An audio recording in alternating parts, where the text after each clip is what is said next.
Florida Part 2. The History of Florida. My only sunshine, you make me happy when skies Florida, are gray. Part 2 Table of Contents. Never know, dear, This is a brief but comprehensive overview of Florida Part 2. The history of Florida, with visiting and touring information, geography, history, attractions, and other points of interest.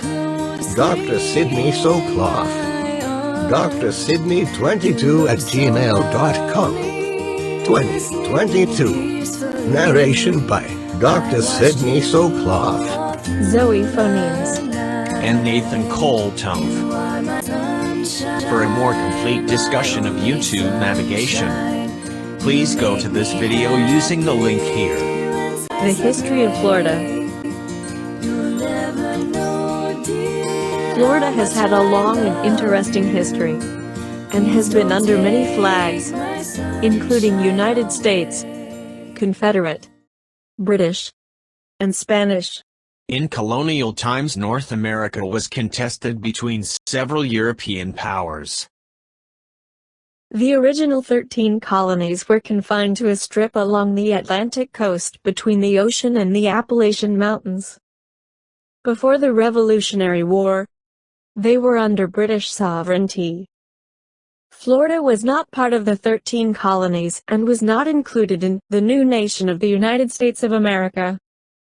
At that time, Florida was under Spanish control.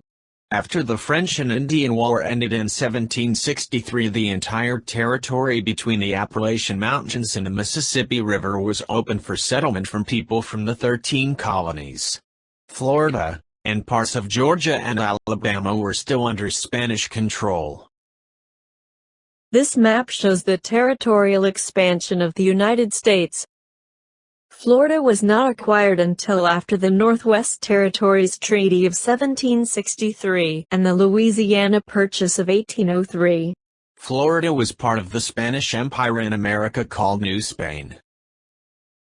New Spain, which includes almost all of South America except Brazil, and also included Central America, Mexico, and most of the American Southwest and Florida. For a period of time, the Louisiana Territory was also under Spanish rule.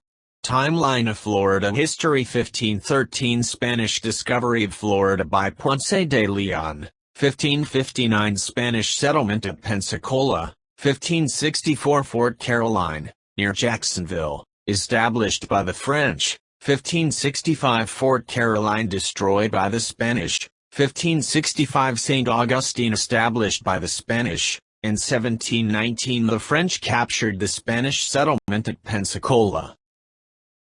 Juan Ponce de Leon and the Fountain of Youth. According to popular legend, unlikely to be true, Juan Ponce de Leon discovered Florida while searching for the Fountain of Youth. This map shows Juan Ponce de Leon's explorations from Puerto Rico through the Bahamas to Florida in 1513. Ponce de Leon landed on the east coast of the newly discovered land on April 2, 1513. It was the Spanish custom to name newly discovered lands in honor of the saint's day or religious date on which the land is first discovered. April 2, 1513 was during Pascua, Florida, a Spanish term for the Easter season. From that date forward, the land became known as La Florida. The city of St. Augustine is home to the Fountain of Youth National Archaeological Park, at the spot where Ponce de Leon is traditionally said to have landed in 1513. St. Augustine has been a major attraction for tourists for many years. However, Ponce de Leon may not have been the first European to reach Florida, as he claimed he encountered at least one Indian who could speak Spanish. Ponce de Leon returned with equipment and settlers to start a colony in 1521, but they were driven off by repeated attacks from the native population. The earliest records of inland Florida are those of conquest survivors. Panfilo de Narvaez's expedition explored Florida's west coast in 1528. but was lost at sea upon his attempted seaward escape to Mexico. One of his expedition's officers, Oliver known as Cabeza de Vaca, survived 9 years trudging between Florida and Mexico, returned to Spain and published his observations. He inspired Hernando de Soto's invasion of Florida in 1539. Members of his expedition later published details of Florida's natives, their lifestyles and behavior. The land claimed by Spain is La Florida, based, in part, on the exploration of Ponce de Leon, Hernando de Soto, and others, actually covered much of the present-day southern U.S. Chapter 3. St. Augustine. In 1559, Tristan de Luna y Arellano established a brief settlement in Pensacola that was abandoned in 1561. The French began taking an interest in the area as well, leading the Spanish to accelerate their colonization plans. Jean Ribault led an expedition to Florida in 1562. His associate, René Galain de la Donnière, founded Fort Caroline in what is now Jacksonville in 1564 as a haven for the Huguenots. Fort Caroline was the first permanent, year-round French colony in North America. It was founded in present-day Jacksonville in 1564, but it lasted only a year before being obliterated by the Spanish. This is a reconstruction of Fort Caroline. In 1565, Menéndez de Avilés attacked Fort Caroline, killed all the French soldiers defending it, except Catholics, and renamed it San Mateo. St. Augustine, the oldest city in the U.S. founded in 1565, is about 50 miles south of Jacksonville. San Augustine, or St. Augustine, founded in 1565 by Don Pedro Menéndez de Avilés, is the oldest continuously inhabited European settlement in any U.S. state. It is second oldest only to San Juan, Puerto Rico in the U.S. territory. From this base of operations, the Spanish began building Catholic missions. This is St. Augustine in 1760. While under Spanish control. This is Castillo de San Marcos in St. Augustine. After the destruction of Fort Caroline, St. Augustine became the most important settlement in Florida. But it was little more than a fortress for many years. St. Augustine was often attacked and burned, and residents were killed or fled. It was notably devastated in 1586, when English sea captain and sometime pirate, Sir Francis Drake, plundered and burned the city. Roman Catholic missionaries used St. Augustine as a base of operations, and established missions throughout what is today the southeastern United States.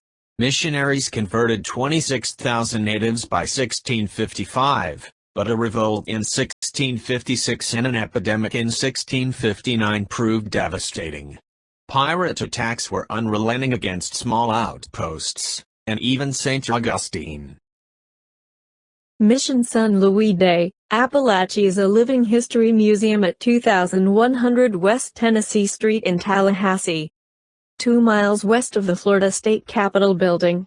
Recommended video, The Story of Mission San Luis. Throughout the 17th century, English settlers in Virginia and the Carolinas gradually pushed the boundaries of Spanish territory south, while the French settlements along the Mississippi River encroached on the western borders of the Spanish claim. The British and their colonies made war repeatedly, especially in 1702, and captured St. Augustine in 1740.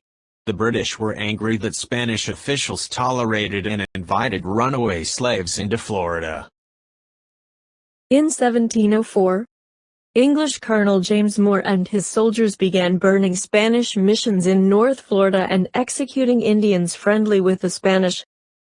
The collapse of the Spanish mission system and the defeat of the Spanish allied Appalachee Indians opened Florida up to slave raids and decimated the native population. In the West, the French captured the Spanish settlement at Pensacola in 1719, but it was returned to Spanish control in 1726. The Seminoles originated from various Native American groups, mostly Creeks from Georgia and Alabama that settled in Florida in the 18th century. The invading Seminoles defeated most of the local Indians. Timeline of Florida history. In 1763, Spain traded Florida to Great Britain for control of Havana. From 1776 to 1781, during the American Revolutionary War, Spain reconquered portions of West Florida. In 1784, the Treaty of Paris formally ended the Revolutionary War and returned all of Florida to Spain. In 1795, by the Treaty of San Lorenzo, Spain recognized the 31st parallel as the boundary of Florida. In 1763, Spain traded Florida to Great Britain for control of Havana, Cuba, which had been captured by the British during the 7 Years' War. Florida had about 3,000 Spaniards when Britain took control. Nearly all quickly left. The British divided the territory into East Florida and West Florida, and began aggressive recruitment programs designed to attract settlers to the area, offering free land and backing for export-oriented businesses. East Florida was the site of the largest single importation of white settlers in the colonial period. About 1,400 people indentured by Scottish physician Dr. Andrew Turnbull arrived in July 1768. These people settled at New Smyrna, where they began to farm various crops needed in the empire, such as indigo, grapes, silk, etc.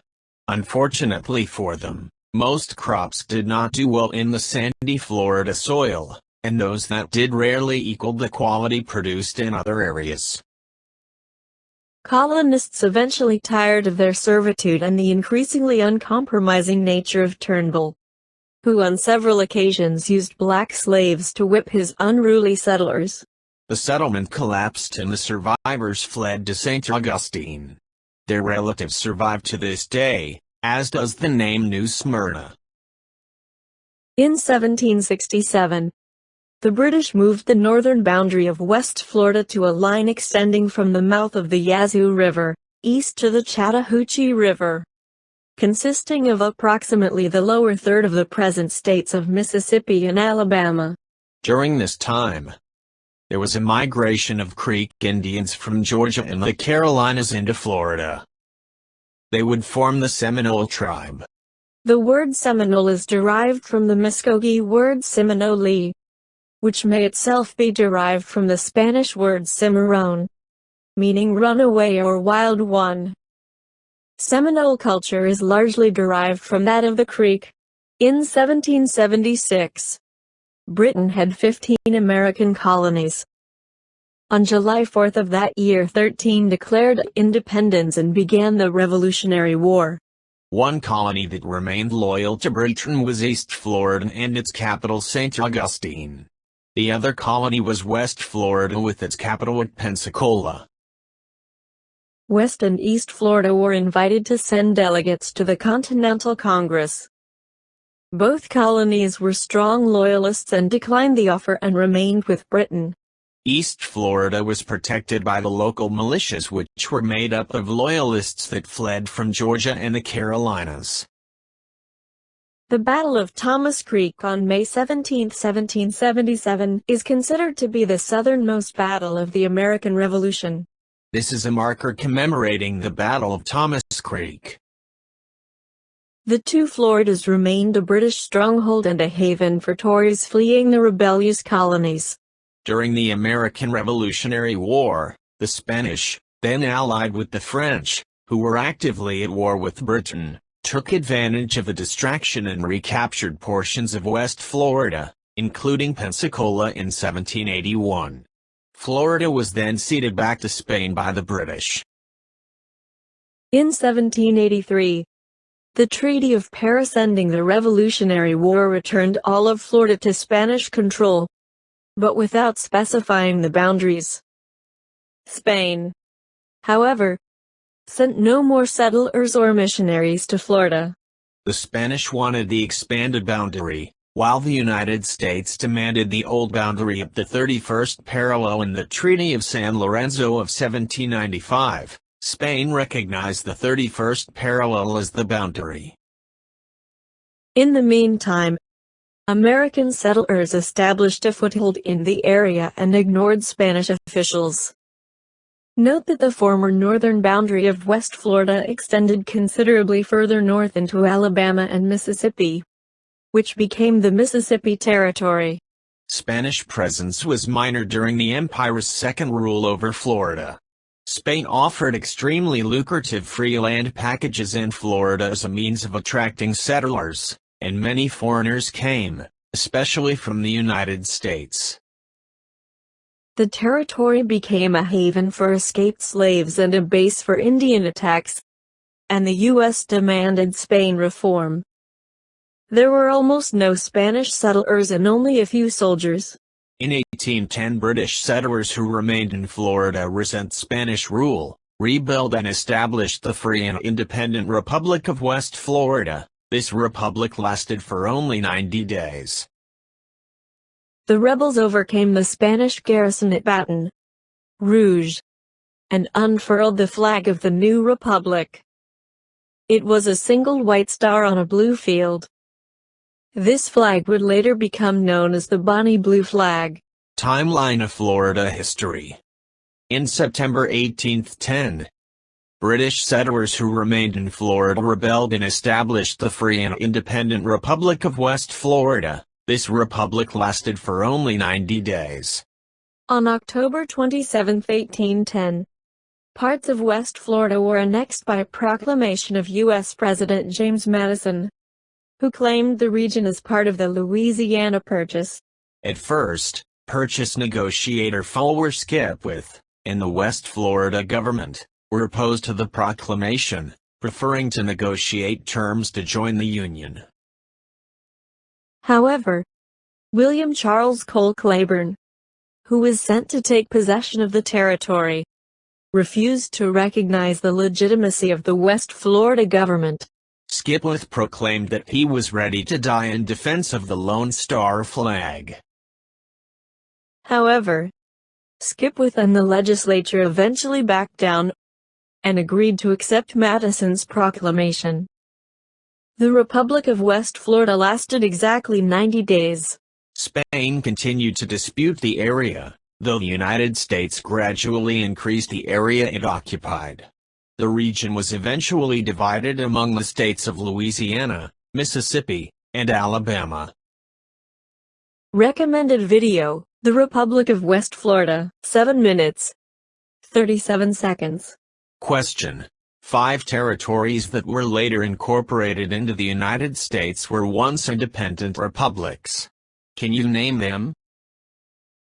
The Republic of Texas was an independent sovereign nation in North America that existed 10 years from 1836 to 1846.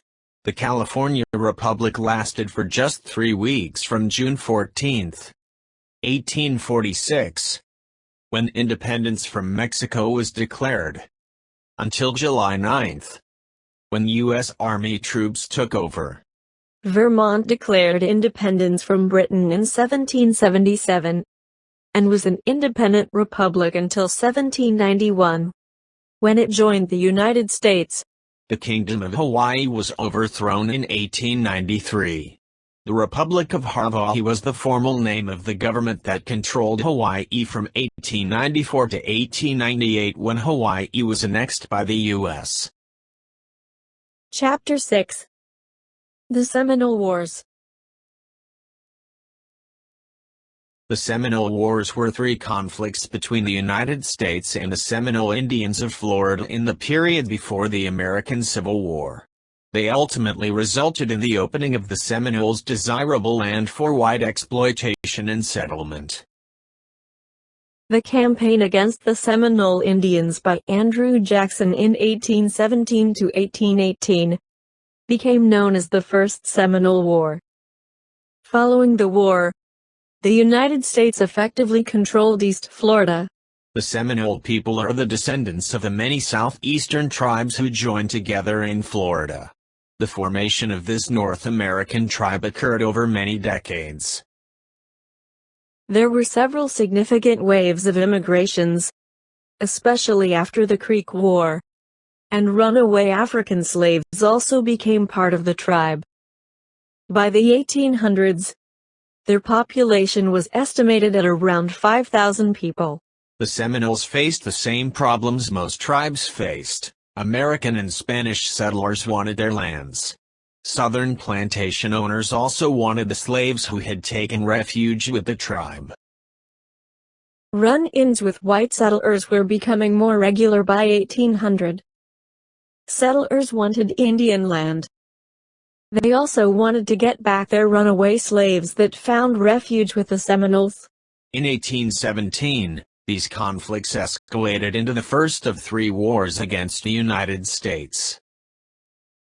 The U.S. Army with 3,000 men led by future U.S. President Andrew Jackson invaded then Spanish Florida, attacked several key locations, and pushed the Seminoles farther south into Florida.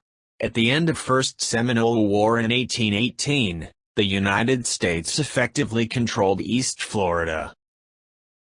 Andrew Jackson became the military governor of Florida in 1821. He later became the 7th President of the United States, serving 2 terms, from 1829 to 1837. The city of Jacksonville was founded in 1791 and incorporated in 1832. It is now the largest by population in the state of Florida. It was named for Andrew Jackson. Spain began to realize that it could no longer keep its territory in Florida. After the First Seminole War, the U.S. effectively controlled East Florida. Secretary of State John Quincy Adams said the U.S. had to take control because Florida had become a derelict open to the occupancy of every enemy, civilized or savage, of the United States, and serving no other earthly purpose than as a post of annoyance to them. Spain asked for British intervention, but London declined to assist Spain. Some of President James Monroe's cabinet demanded Jackson's immediate dismissal for invading Florida. But Adams realized that his success had given the U.S. a favorable diplomatic position. Adams was able to negotiate very favorable terms with Spain in 1819. The agreement was signed by Adams and Luis de Onis, Spain's ambassador to the U.S., and was called the Adams-Onis Treaty. The Adams-Onis Treaty gave Florida to the United States, and nullified the $5 million debt Spain owed to the United States. Florida now belonged to the United States. The U.S. got Florida, and there also was a boundary adjustment in the West between the newly acquired Louisiana Purchase and the Spanish territory in the Southwest.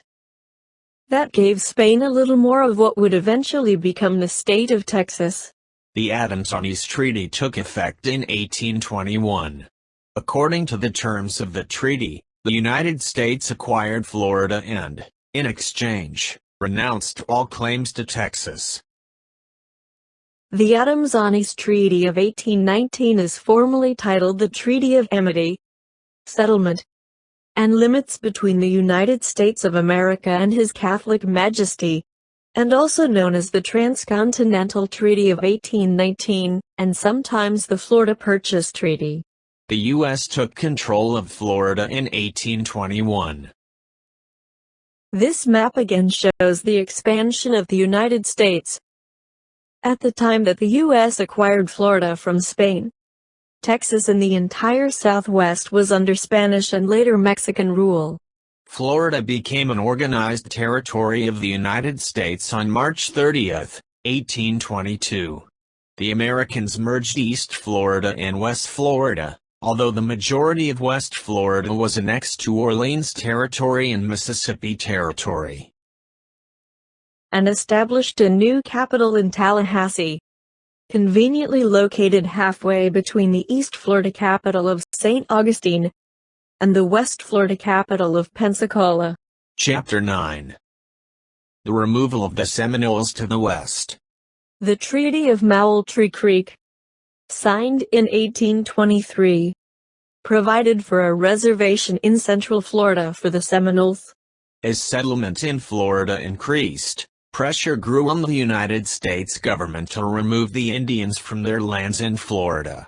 To the chagrin of Georgia landowners, the Seminoles harbored and integrated runaway blacks, and clashes between whites and Indians grew with the influx of new settlers. After passage of the Indian Removal Act in 1830, the U.S. government attempted to relocate many eastern tribes, including the Seminoles, to Oklahoma, causing yet another war, the Second Seminole War. In 1832, the United States government signed the Treaty of Payne's Landing with some of the Seminole chiefs, promising them lands west of the Mississippi River if they agreed to leave Florida voluntarily. Some Seminoles accepted relocation, but many rebelled and did not. Many of the Seminoles left at this time, while those who remained prepared to defend their claims to the land. White settlers pressured the government to remove all of the Indians, by force if necessary, and in 1835, the U.S. Army arrived to enforce the treaty. The Second Seminole War began at the end of 1835 with the Dade Massacre, when Seminoles ambushed Army troops marching from Fort Brooke, now Tampa, to reinforce Fort King, now Ocala, killing or mortally wounding all but one of the 108 troops. The Dade Battlefield Historic State Park preserves the battlefield of the Second Seminole War, where Seminole Indian warriors fought soldiers under the command of Major Francis L. Dade. In 1835, Dade Battlefield Historic State Park is on County Road 603, between Interstate 75, Exit 314, and U.S. Route 301, in Sumter County. Between 900 and 1,500 Seminole Indian warriors effectively employed hit-and-run guerrilla tactics against United States Army troops for 7 years.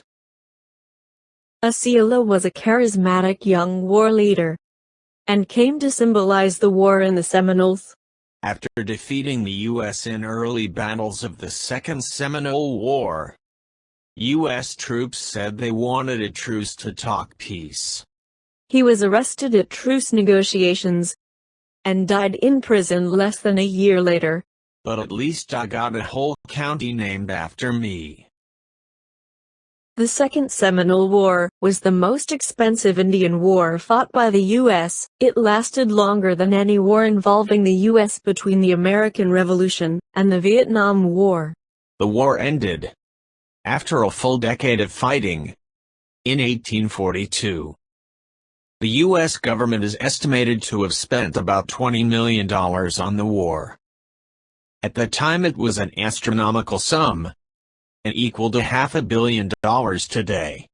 In the end, 3,800 Indians were forcibly exiled to Indian Territory west of the Mississippi, while a few others retreated into the Everglades. The government gave up trying to subjugate the Seminoles in their Everglades redoubts and left fewer than 100 Seminoles in peace. However, some scholars state that at least several hundred Seminoles remained in the Everglades after the Seminole Wars. As a result of the Seminole Wars, the surviving Seminole Band of the Everglades claims to be the only federally recognized tribe that never relinquished sovereignty or signed a peace treaty with the United States. At the end of the Second Seminole War in 1842, almost all of the Seminoles were forcibly exiled to Creek lands west of the Mississippi. About 300 were allowed to remain in the Everglades. The remaining Seminoles in Florida were allowed to stay on an informal reservation in southwest Florida. The Third Seminole War, The last war between the settlers and the Seminole Indians in Florida lasted from 1855 until 1858. The war was also known as Billy Bowlegs War because Billy Bowlegs was the main Seminole leader in this third and final war. War broke out for the third and final time between the settlers and the Seminole Indians, primarily over land disputes. By the end of the war, there were less than 200 remaining Seminoles in Florida. Billy Bowlegs and his family migrated to Indian Territory in Oklahoma under the terms of surrender. This is the territory of the Seminole Nation in Indian Territory in the years 1856 to 1866. In the end, the U.S. government decided that it wasn't worth pursuing the remaining few Seminoles any further, and decided to give up, and unilaterally decided to declare the war at an end. Thus at the end of this long series of wars from 1816 to 1858, the Seminoles remained unconquered, and there was never an official peace treaty signed by the remaining Seminoles in Florida with the U.S. government. Thus, they remain the unconquered. Where are the Seminoles today? Mostly in Oklahoma.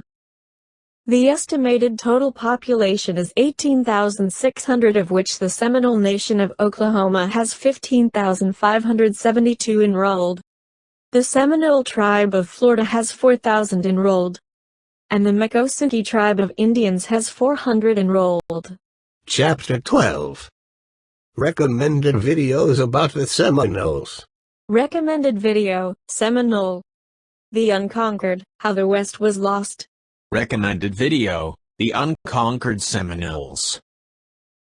Then, just 16 years later in 1861, Florida seceded from the Union.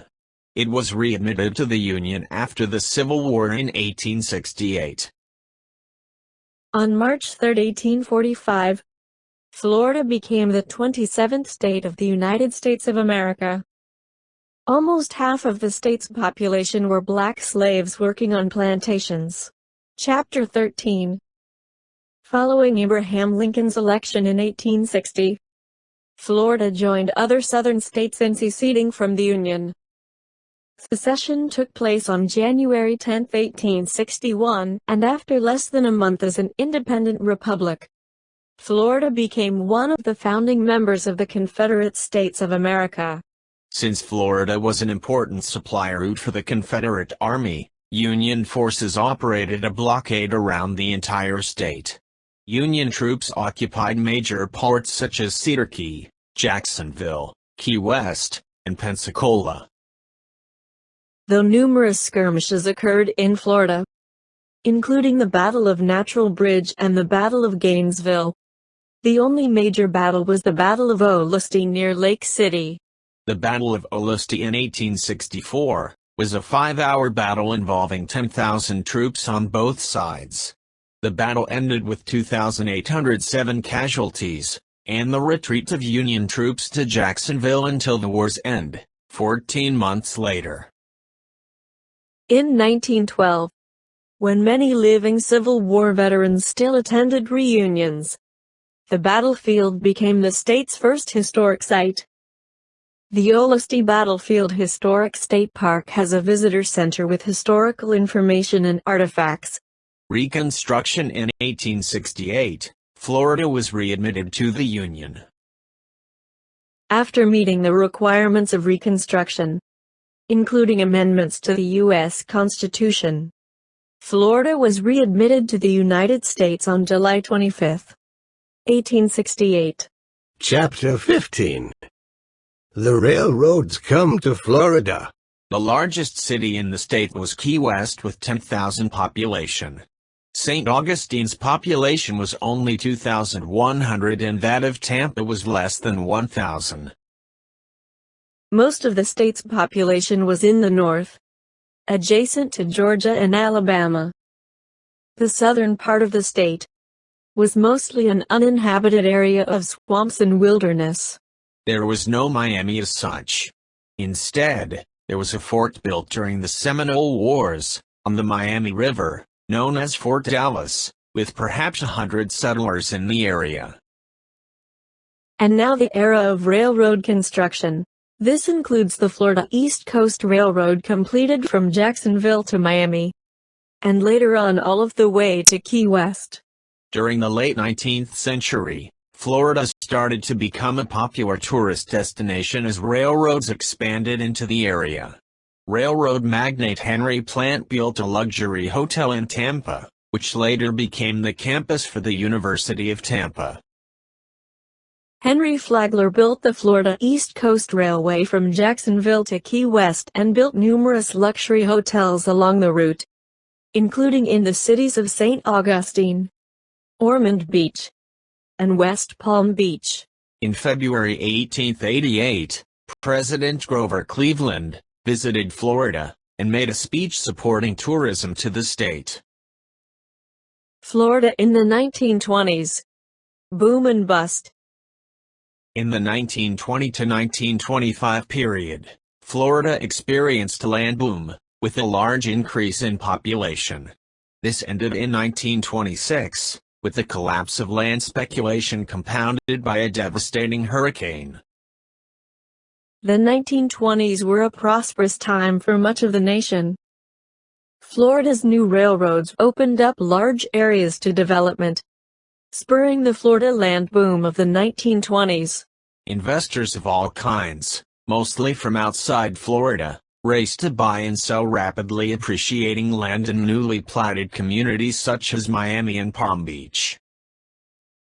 The Dixie Highway, from Montreal to Miami, was completed in 1915, and trailer parks, roadside attractions and amusements began appearing throughout Florida. During the height of the 1920s land boom, thousands of copies of this poster envisioning the future University of Miami campus were sent around the country to attract new residents to the new Miami subdivision of Coral Gables. A majority of the people who bought land in Florida were able to do so without stepping foot in the state, by hiring people to speculate and buy the land for them. By 1925, the market ran out of buyers to pay the high prices, and soon the boom became a bust. The 1926 Miami hurricane further depressed the real estate market. This was further exacerbated a few years later by the Wall Street crash in 1929 and the onset of the Great Depression. Chapter 17. Florida Theme Parks. Florida Theme Parks. 1936 Cypress Gardens, Winter Haven. 1938 Marine Land St. Augustine. 1959 Busch Gardens, Tampa Bay. 1971 Disney's Magic Kingdom. 1973 SeaWorld, Orlando. 1982 Epcot Center. 1990 Universal Orlando. And 1998 Animal Kingdom.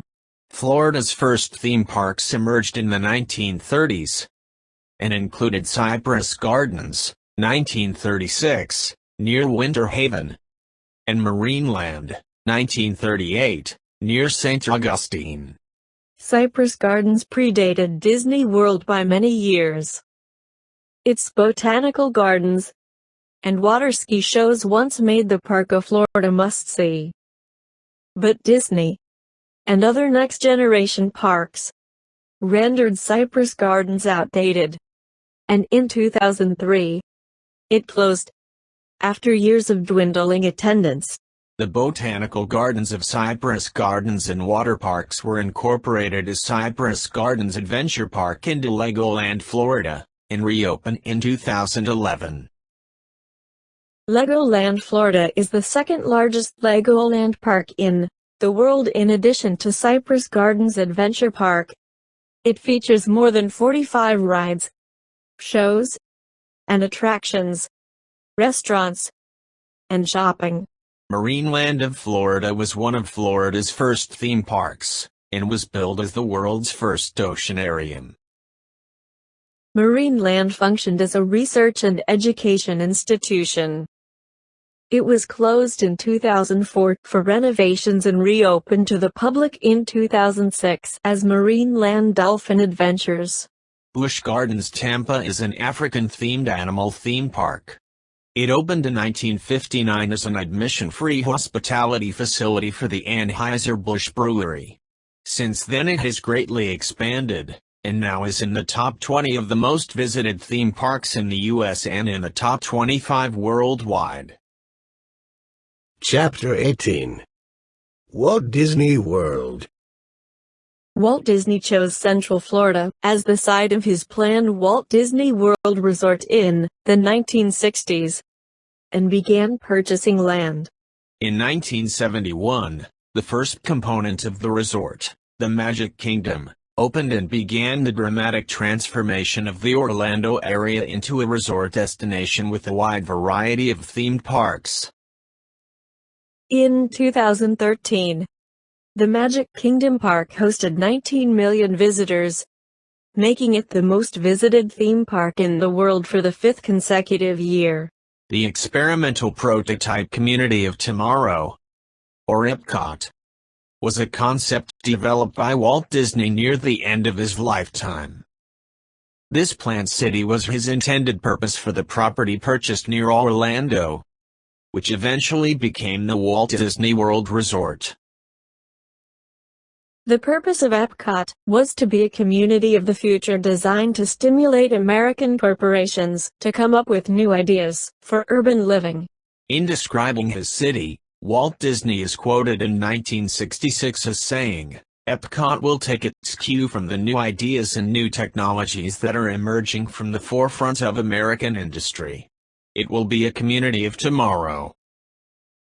After Walt Disney died in 1966, most of his ideas for this planned city were abandoned, and the Walt Disney World Resort opened in 1971 with only the Magic Kingdom and a few hotels. The concept eventually evolved into the Epcot theme park at the Walt Disney World Resort, which opened in 1982. Epcot is the second of 4 theme parks built at Walt Disney World, and is more than twice the size of the Magic Kingdom Park. It is dedicated to the celebration of human achievement, technological innovation, and international culture, and is often referred to as a permanent World's Fair. In 2013, Epcot hosted 11 million guests, making it the 5th most visited theme park in the world. The park is represented by Spaceship Earth, a geodesic sphere that also serves as an attraction. These are the top theme parks of the world in terms of yearly attendance. Note that the Florida theme parks represent 4 of the top 8 parks, including the Magic Kingdom in first place, Epcot in 5th place, Disney's Animal Kingdom at number 7, and Disney's Hollywood in 8th place. The Sorcerer's Hat is the symbol of Disney MGM Studios.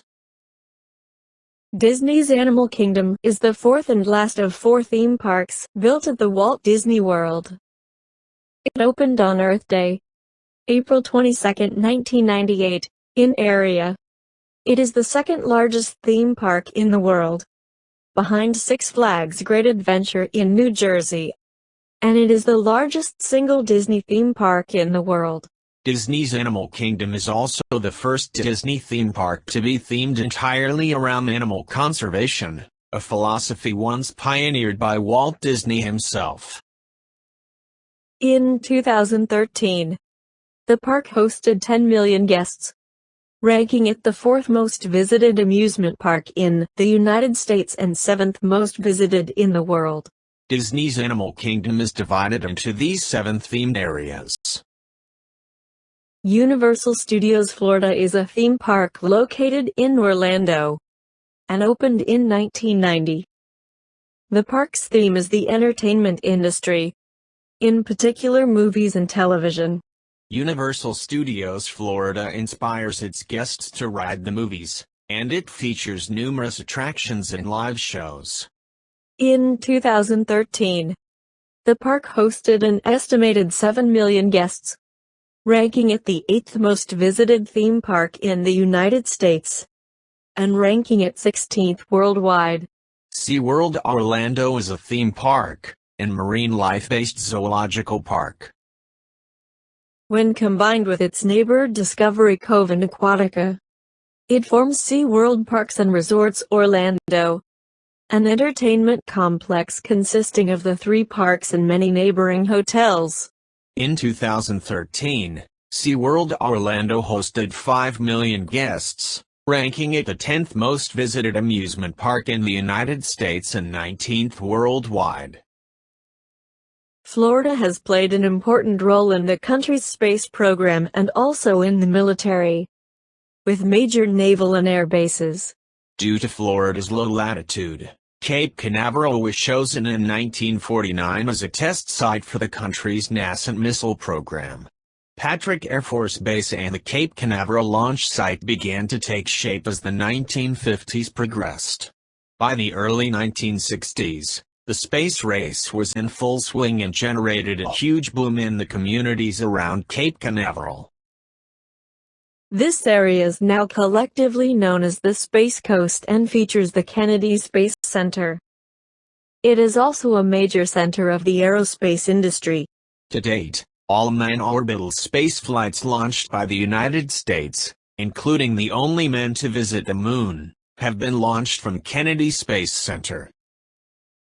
Communities in the area include Titusville, Cocoa Beach, Merritt Island, Melbourne, and Palm Bay. Most of the Space Coast area lies within Brevard County. This is the Launch Complex 39 area with the Vehicle Assembly Building and the Launch Control Center.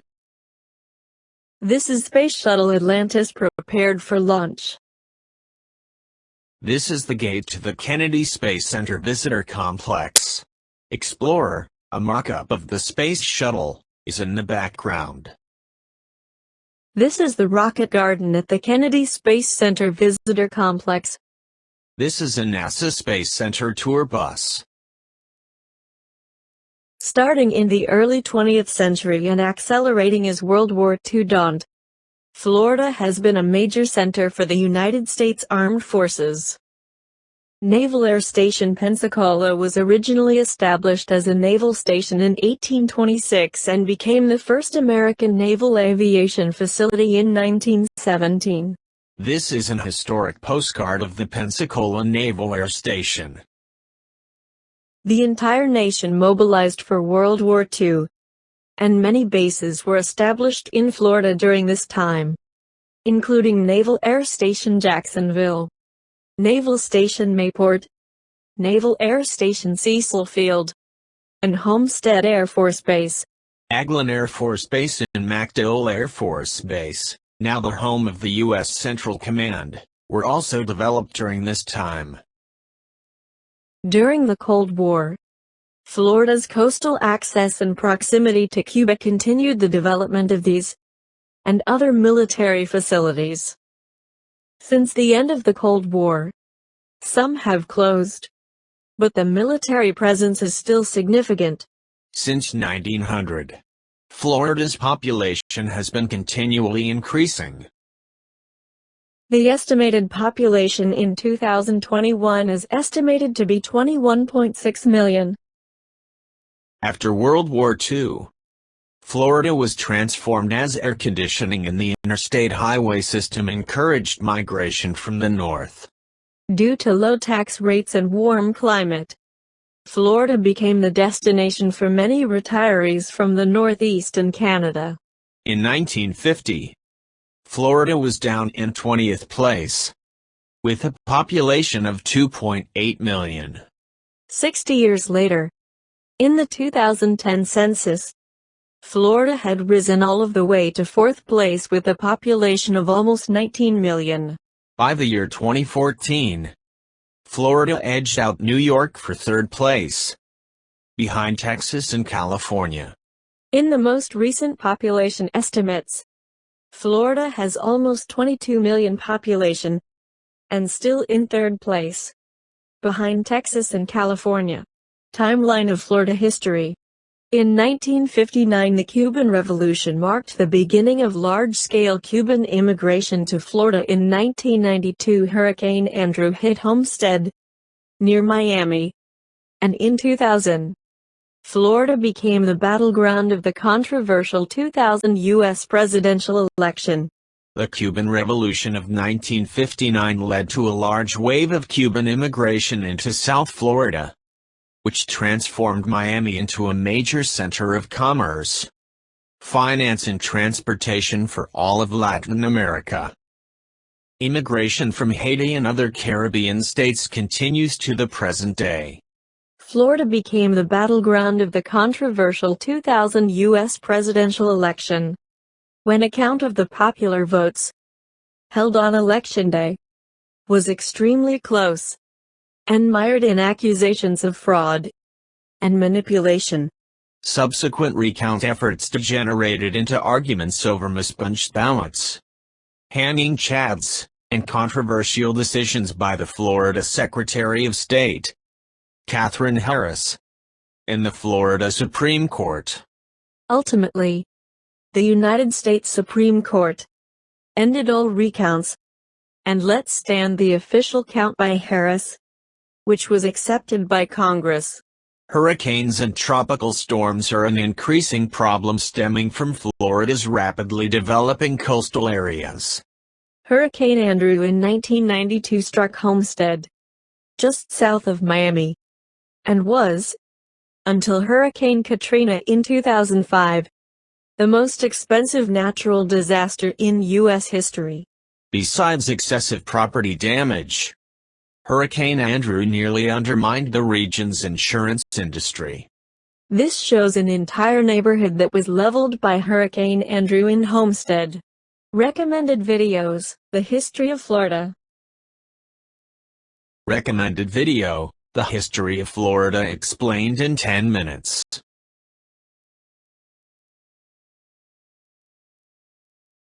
Recommended video: The Florida Dream.